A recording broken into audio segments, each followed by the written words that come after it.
Good evening. Tonight on The Late Debate we ask what next for housing in London a year after the Grenfell Tower tragedy. Also, who is to blame for the rail chaos in London and the South East? But first, Grenfell. The charred high-rise is hidden from view now, but at the foot of Grenfell Tower the events of 12 months ago were remembered all too vividly. At Westminster, MPs observed a minute's silence.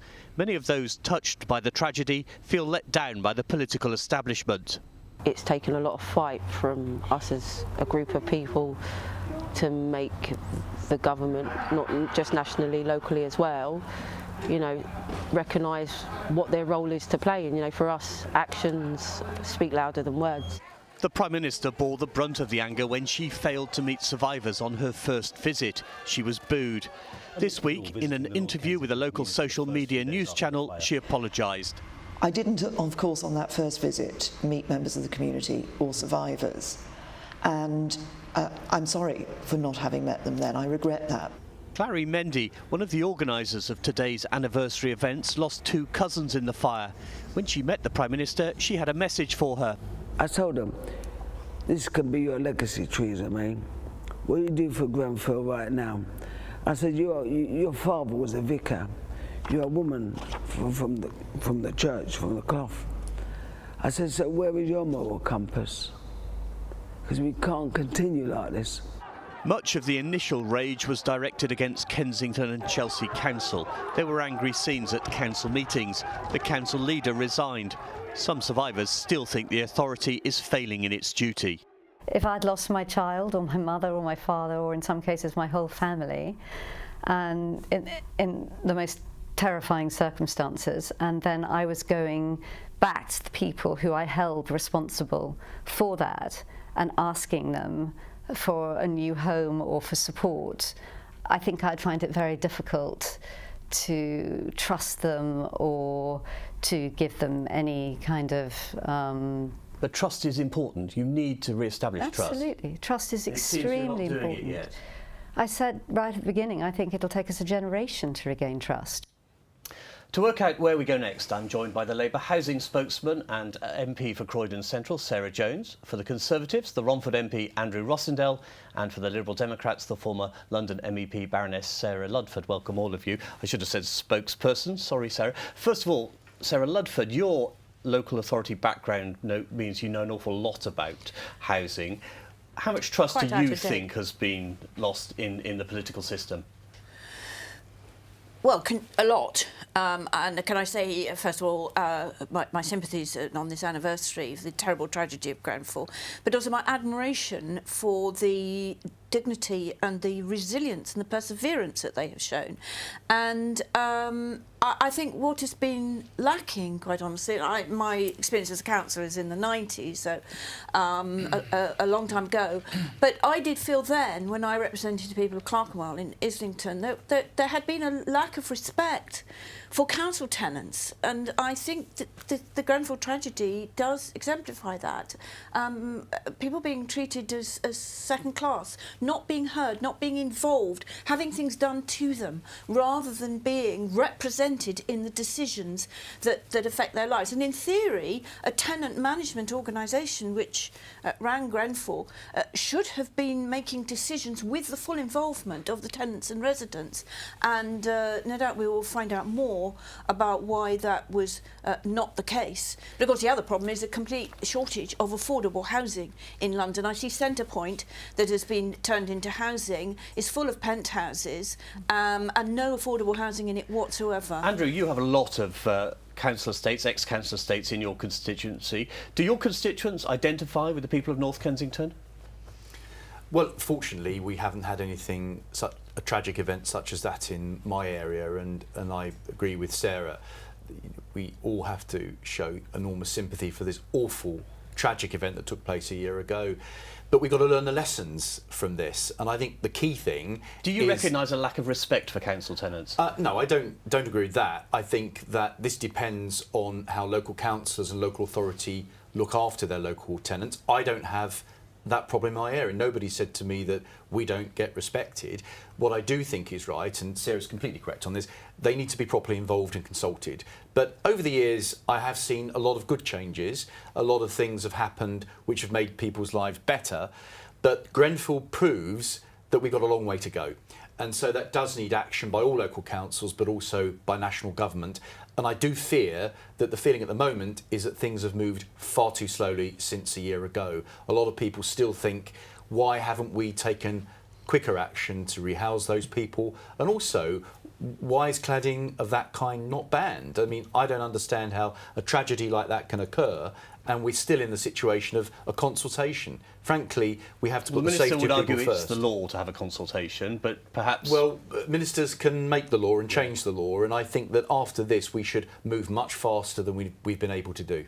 What do you think should be done, Sarah?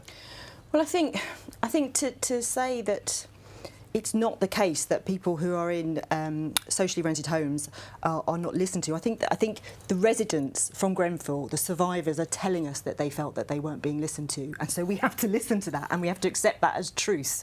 That's the first point, and we have to learn from that. That's what they're telling us, and I think there are three parts to this that we have to get right, and that, you know, it's extraordinary, isn't it, that a year on, less than half of the survivors and the people who live in the immediate area who need rehousing are actually in permanent homes. Less than half after a year. The council will point out that 193 of the 200, or 198 of the 203 households have been offered, or have accepted homes. Not all of them have moved in yet. But there are homes that need a lot of work doing to them. They're homes that they're not in yet. So a year on, they're still in temporary housing. And what the residents and the survivors say is that the homes that were bought were not the right homes. They were facing the Grenfell Tower, or they were of height. You know, they were not bought with the trauma of those survivors in mind. And the second issue is we know there are 300 at least blocks that are covered in this flammable cladding. Only 10 have had that cladding removed. And then the third bit, as Andrew mentions, is we need to make sure we're building proper buildings that are safe as an absolute bare minimum. And at the moment, we don't have the regulations in place to make sure that happens. Sarah, the residents talk about justice. Do you expect to see someone in a dock in a court of law at some point? Well, obviously I can't forecast that. We'll find out that from the result of the inquiry, but would not surprise me. I mean, I think they're looking at both individual and corporate responsibility. And of course it would be utterly right that if people are held, if necessary, legally, criminally legally responsible. I mean... Would it surprise you if no one gets prosecuted? Because we've seen it before with big tragedies. I have to say on a personal basis it would. And I mean, I'm not trying to be malicious, but so much seems to have gone wrong, and what the whole story, insofar as I can understand it at all, was of passing the buck, and nobody. And I think one of the recommendations of the Hackett Review was that there must be one person who's fully responsible from design to demolition of the building regulations and fire safety of the building, because they just seem to have chucked it around. So you know, trying to pin down. So we need accountability, and we need transparency. And you can't have you've got to have the truth. You can't have justice without truth. That doesn't mean that you know, people want revenge. What they want is to make sure it never happens again. And I think you find that even with things like medical negligence, people are very generous actually in their spirit. What they really want to make sure, apart from obviously mourning their own losses, is to try and make sure that with their energy and their action, they prevent it happening again. And I so admire the energy and the effort that they're putting into that. Andrew, Theresa May apologised this week for not going to visit the survivors. Do you think the fact that she didn't do it earlier and at the time was more evidence of her so-called tin ear? Just not in touch? No. I just think we shouldn't politicise this whole thing. At the end of the day, it was an awful tragedy. It happened all of a sudden. Nobody could have predicted this kind of thing from happening. She reacted, as we all did, in a very shocked manner at that time. And yes, she could have gone more quickly and visited the people, but she has apologised. I just think we need to move on from that. We need to look forward. And to be quite honest, you know, we all represent people that we care about, and this could have happened in any one. Sorry, you don't have a constituency, but when you were an MEP you did. But it could happen anywhere at any time. And I don't think a situation like this should be political, but we should learn from the mistakes and we should admit where things have gone wrong. And if someone is at fault, of course, as Sarah said, they should be brought to justice. But let's move forward. Let's make sure this never happens again. That should be our priority. And if there are changes, if there is to be a legacy, it's not just because of the fire, it's actually because of the response of the Grenfell community, isn't it? Yeah, no, completely. I mean, to see today the way the community has come together and has marked such a tragic day. I mean, you know, if it was our children, if it was our family, if it was my mother, or, you know, I would be screaming from the rooftops every day. And the dignity that relatives have shown is something that we can all learn from. But I think it's right to say it's not a political. There's no point scoring, but I think there is value in saying, well, this has taken too long. It's We're a political year with a small on. p. We're a year you know, I'm on. not trying to party politicise it, but there are we need to political act. issues here about power and about how power has been used and how decision making happens and public policy, and that is where lessons desperately need to be learned. I think we can all agree with that. Well, let's look ahead. Once the inquiry is out of the way, what do you think the best legacy will be, each of you, from Grenfell? I think we do need to make sure we're building our buildings safely. That absolutely has to be the thing we have to do. But underlying in the rush to build enough, and there are not enough homes in London. Well, I mean, and that's the bigger issue. So what the Grenfell survivors have said is that, you know, we need to look at these broader issues about how we're treating people, but also where we're putting people in terms of their homes. The reason it's so hard in some cases to find a home for people who've lost it is because there aren't enough homes, and we have to be redefining what affordable is for a start in London, because at the moment it's nonsense, building the right homes, and also looking at the bigger issues of the quality of our homes, and also the kind of the land value, because it's quite cheap to build homes. It's the land values in London that make it so difficult. So there's a whole raft Andrew, of in the 1980s, of course, Margaret Thatcher famously brought in Right to Buy. The Tories then were leading the way, as it were, with developments in social housing. What do you think should come out of this? Well, clearly what should come out of it is that we ensure that future procedures prevent anything like this ever happening again. There's other issues, and Sarah's mentioned some of those about affordability and all those sort of things that we deal with as well. But let's narrow this down. This was a tragedy which could have been avoided. Clearly there were huge mistakes. Clearly it seems to me that things were being done to save money. Now, we all want to save money, but not if it's going to put people's lives at risk. So that is the key thing, that nobody, no local council, no developer should ever again cut corners when it comes to the safety of their tenants. Sarah, as a veteran local government observer, do you think trust in somewhere like Kensington and Chelsea can be rebuilt? Well, I hope so. I think it is essential that people do have trust in their town hall. But I think two things need to happen. First of all, we need to lift the restrictions on local authorities spending the receipts of Right to Buy and housing associations on their borrowing, because we desperately need more investment in social housing. And secondly, we must end this fetish with deregulation. I don't want over-regulation, but proper regulation of things like safety and whether building regulations have been complied with, and local authorities, building departments have to do that, and they need to be properly resourced. Sarah, Andrew, Sarah, I'm afraid we've run out of time. We'll talk again in a year's time and see what we have learned. Now, after almost 200 years of running railways in this country, you would have thought that by now we would have learned how to operate a timetable. Wrong. New timetable changes in the wake of the Thameslink upgrade have already thrown an already dysfunctional rail service in large parts of London and the South East into even more chaos.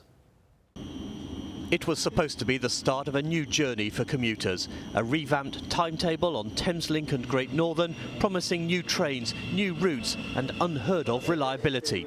The reality was very different. We are sorry to announce that the 10:54 Thameslink service to Brighton has been cancelled. For almost a month now, passengers have faced frustrating delays and cancellations. The Transport Secretary ordered an inquiry into what went wrong. But when he told MPs, they already knew who was to blame. We need to establish who is directly responsible for the decision makings that have been got wrong here. You are, was the response. Labour and the rail unions say the fiasco reinforces their demand for the railways to be renationalised. Just imagine if the resources currently being ploughed into the railway to fund private profits, if that was directed to a working, functional railway ran not for profit but for people, that would work.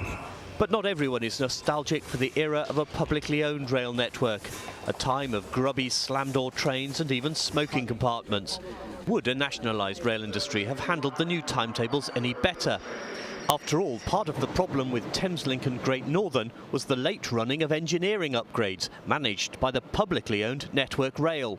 They've bungled so many of these big projects over and over again. It's really a case study in government-owned bureaucratic mismanagement. So I think that would be just to add insult to injury. What you need is a reformed private sector railway that has better incentives to both improve services to passengers and also reduce the burden on taxpayers as well. The new timetable is now on hold. Almost 1 in 10 Thameslink and Great Northern trains have been cancelled indefinitely, while a fresh attempt is made to phase in the changes over the next few months. The new age of the train is delayed. And to discuss that, I'm joined by Lord Adonis, or to give him his full title, Baron Adonis of Camden Town in the Borough of Camden. He's a former Labour Transport Secretary who also served as Chairman of the National Infrastructure Commission until he resigned last December because of the government's approach to Brexit. Andrew, welcome to the studio.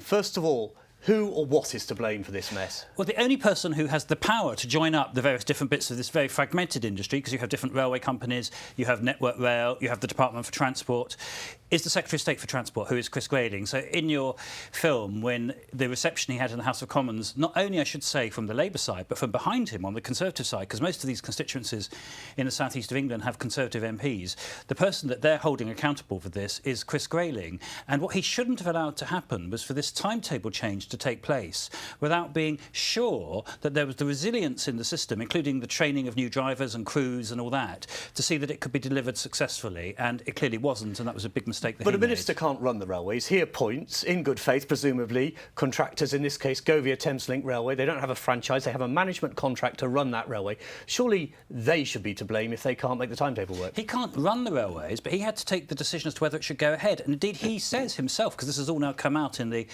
recrimination since, that he has a body in the department which reports to him called, I mean, this is Orwellian, it's called the Readiness Committee. Well, clearly it wasn't ready. Now, I have some experience of this, because when I was Transport Secretary 9 years ago, they tried to do a wholesale timetable change at the time. And what I said, because I don't run the railways, as you say, I said, though, I don't want to introduce nationally until it can be demonstrated by the people who do run the railways that they can deliver it successfully in one small part of the system. What happened here was a wholesale timetable change which affected large parts of London and the South East and the North at the same time. And allowing that to go ahead without being able to demonstrate that it could be delivered successfully was a big mistake, particularly since, of course, these companies have form. You know, people who live in the south east of England, they've lived through terrible rail services over recent months because of the failure of Southern. How much is this the fault of the Treasury for insisting that companies take on these franchises and these contracts at certain set prices? It's not the fault of the Treasury at all. These companies, these are private sector companies that freely bid for these contracts. Indeed, the guy you had on there from the Institute of Economic Affairs seemed to think you could get even more money out of the private companies, he was saying, so they'd have even less margin to invest in the railways. So I don't think it's the fault of the Treasury. It is the fault of the constituent organisations, which is Network Rail, the train companies and the Department for Transport. But as I say, the only person who can join these things up is Chris Grayling. So he should go?